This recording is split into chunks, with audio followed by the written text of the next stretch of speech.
वो अलौकिक दशा में है और आपके जीवन को महत्वपूर्ण बना देगा। आमीन बोलो। जो आप इच्छा कर रहे हैं, अपनी इच्छाओं को परमेश्वर से जोड़ें।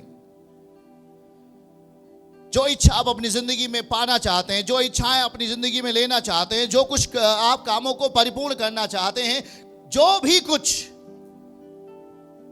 असंभव चीजें हैं, हो नहीं सकती, पर याद रखो परमेश्वर असंभव को संभव में कर सकते हैं।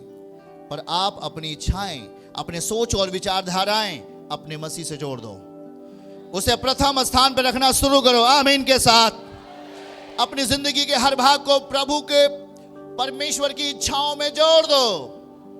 उसकी इच्छाओं में अपनी इच्छाओं को जोड़ दो। अपनी जिंदगी में, अपनी आत्मिक दशा में परम पिता को जगह दो। आप सोते हुए भी उसकी शक्ति को देखोगे यीशु मसीह के नाम से। आप सपने के द्वारा अपने भविष्य को देखोगे यीशु मसीह के नाम में। सोते हुए भी आप अपने भविष्य को देखोगे यीशु मसीह के नाम में। सोते हुए भी भविष्य आपकी आंखों के सामने खुला दिखाई देगा यीशु मसीह के नाम में, क्योंकि वो परम पिता है। वे सारे कामों को पूर्ण कर सकते हैं। आमीन बोलो। जो मनुष्य सोच भी नहीं सकता, उससे बड़े काम वो करने वाले पिता है। आमीन बोलो। इसीलिए वो आत्मा जब गर्भ में आया तो शरीर में प्रकट हो गया। आमीन बोलो। और जी किसी मनुष्य का वहां पर कोई क्रियाकलाप नहीं था, पर आत्मा उतरा और वो शरीर बन के बाहर आया। याद रखो, वो हड्डी मांस था। हड्डी मांस था, पर वो एक था पिता से। वैसे आज आप हड्डी और मांस हो, शरीर में हो, पर वो शरीर वैसा नहीं जैसा कुछ लोग सोच लेते हैं। पर वो ऐसा शरीर को चाहता है जिस शरीर में परम पिता की इच्छा हो, जिस शरीर में परमेश्वर की इच्छाएं जागृत हों। जो कह रहा है कुछ भी हो जाए पर मैं उपवास के साथ रहना चाहता हूं, कुछ भी हो जाए मैं उसके सामने बैठना चाहता हूं, कुछ भी हो जाए पर मैं वचन को सीखना चाहता हूं, कुछ भी हो जाए पर मैं परमेश्वर की इच्छाओं को प्रथम स्थान अपनी जिंदगी में दूंगा, वो शरीर परमेश्वर के साथ होगा। हालेलुया। वो बॉडी शक्तिशाली हो जाएगी यीशु के नाम में। आमीन बोलो। यीशु शरीर में था और एक शारीरिक रोग से पीड़ित महिला ने उसे क्या कर लिया? यीशु शरीर में थे, उसने छू लिया और लिखा है कि उसके शारीरिक रोग क्या हो गए। आप इस अवस्था में बैठो, यीशु मसीह यहां है। जो कुछ वो बोल रहा है आपको छूने की जरूरत है। विश्वास की आत्मा में, विश्वास की आत्मा को तीव्र बनाओ। उस विश्वास को धूमिल मत करो। उस विश्वास पर धूल और मिट्टी को जमने मत दो, पर उस विश्वास पर जो यीशु से मिला है, उस पर परम पिता की आग आने दो। फायर आने दो, फायर। जब आपके विश्वास के ऊपर फायर आएगा, आपका हर कदम गवाही पे होगा यीशु मसीह के नाम में। हाथों को उठा के आमीन बोलो। हालेलुया। सच्चे खुदा का एक ज्योतिर्मय परिभाषा यह है कि वो शरीर में प्रकट हुआ, आत्मा में धर्मी ठहरा, स्वर्गदूतों को दिखाई दिया। याद रखो, स्वर्गदूत परमेश्वर को कभी नहीं देखा था। कैसे परम पिता होते हैं, लेकिन जब परमेश्वर पिता अपना निज पुत्र धरती पे भेजा यीशु को, तो स्वर्ग खड़ा हो गया और कह रहा था, मैं भी यीशु का दर्शन करना चाहता हूं। हालेलुया बोले। परमेश्वर के प्रियजन, आज यही चीजें जो एक आत्मिक बातें हैं, एक प्रभु के दास से 7 साल उसने कहा, प्रभु मैं आपको देखना चाहता हूं, मैं आपसे बात करना चाहता हूं। 7 साल, 1 साल बीता, 2 साल बीता, 3 साल बीता, 4 साल बीता, 5 साल, 6 साल, 7वां साल, जब वो अपने परिवार के साथ, अपने पत्नी और अपने बच्चों के साथ बैठ करके घर में एक साथ बैठ करके ताली बजा के प्रार्थना कर रहे थे, उसी समय परमेश्वर का दर्शन हुआ। 3 घंटे उन्होंने प्रभु से बात की। कितने घंटे? आप भी प्रभु से बात कर सकते हो, याद रखना। अगर मेरे अंदर इच्छाएं हैं तो बाइबल कहती है वो तेरी इच्छाओं को पूरा करेगा। मेरे अंदर अगर आत्मिक जीवन है तो आपका आत्मिक जीवन प्रबल होगा और बाहरी दुनिया में शक्तिशाली रूप में दिखाई देगा यीशु मसीह के नाम में। शक्तिशाली बनो। आपके हाथ शक्तिशाली होने चाहिए। आमीन। ये हाथ जब भलाई के काम करेंगे, ये शक्तिशाली बनेंगे यीशु के राज्य में।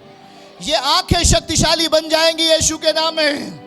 आपकी बॉडी, आप जिसके साथ मित्रता करोगे, जिसके साथ खाना खाओगे, जिसके घर में चले जाएंगे, वो घर के लोग चंगे हो जाएंगे यीशु मसीह के नाम से।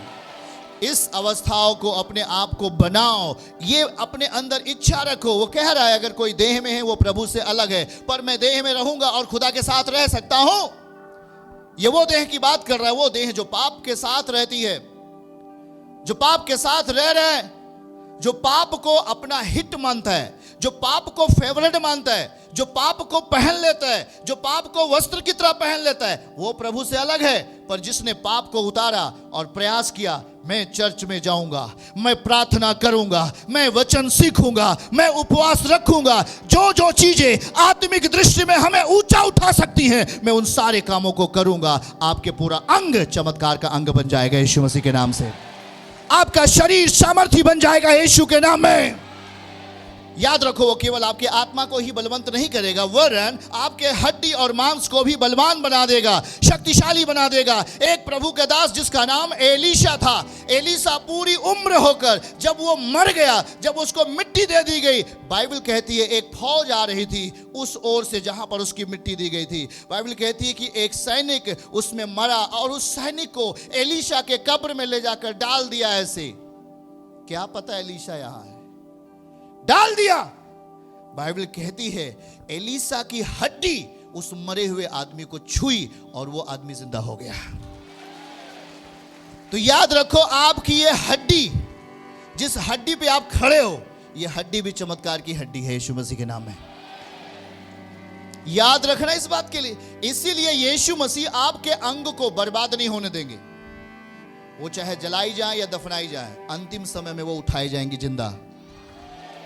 सबसे बड़ी खुशखबरी यह है कि यीशु मसीह के जो लोग हैं, जो इस पर विश्वास करते हैं, उसका पुनरुत्थान होगा, रिजरेक्शन होगा, और उसका हड्डी और मांस जिस अवस्था में आप रहोगे, उसी अवस्था में आपका शरीर जिंदा किया जाएगा और आप प्रभु के सामने रहेंगे। ये काल्पनिक नहीं, ये होने वाला है। बगल वाले से बोलो, ये होने वाला है। ये काल्पनिक नहीं है, ये शक्ति की बातें हैं, ये अलौकिक बातें हैं जो होने वाली हैं यीशु के नाम में। ये अलौकिक बातें हैं, ये होने वाली हैं। याद रखो, उसी तरह आप अपने बेटे बेटियों को शक्तिशाली बना सकते हो, आप अपने बच्चों को शक्तिशाली बना सकते हो, आप अपने घर के मुखिया को शक्तिशाली बना सकते हो। जितने परिवार के जन हैं वो शक्तिशाली बन सकते हैं परमेश्वर के वचन के द्वारा। अगर आप 6 लोग हो, आप 10 लोग हो, आप 15 लोग हो, याद रखो परमेश्वर की शक्ति हर एक में काम करेगी। पर याद रखो एक बात से, जब आप आत्मिक दशा में जीवन जियोगे। कौन सी दशा में? हाथ उठा के बोलो, कौन सी दशा में? आत्मिक दशा उसके वचन की दशा है। आत्मिक दशा परमेश्वर की दशा है। आत्मिक दशा स्वर्ग की दशा है। और वो स्वर्गीय प्लान, डिवाइन हेल्पर जो आपका सहायक है, आपके साथ रहेगा। आपके हड्डी और मांस, आपके शरीर के एक एक अंग को वो महत्वपूर्ण बना देगा। इच्छाएं, हाथ उठा के बोलो, इच्छाएं उग्र करो, तीव्र करो। इच्छाओं को परमेश्वर के प्रति, उसके वचन के प्रति, उसके नियमों के प्रति तीव्र करो। आप तीव्र होने वाले हो। चर्च की सभी प्रार्थनाओं को और परमेश्वर के दास के द्वारा टीचिंग सुनने के लिए और अपडेट्स को जानने के लिए हमारे इस चैनल को सब्सक्राइब करें और साथ में बेल आइकन को दबाएं, ताकि जब भी लाइव प्रार्थना हो तो सबसे पहले आप देख सकें।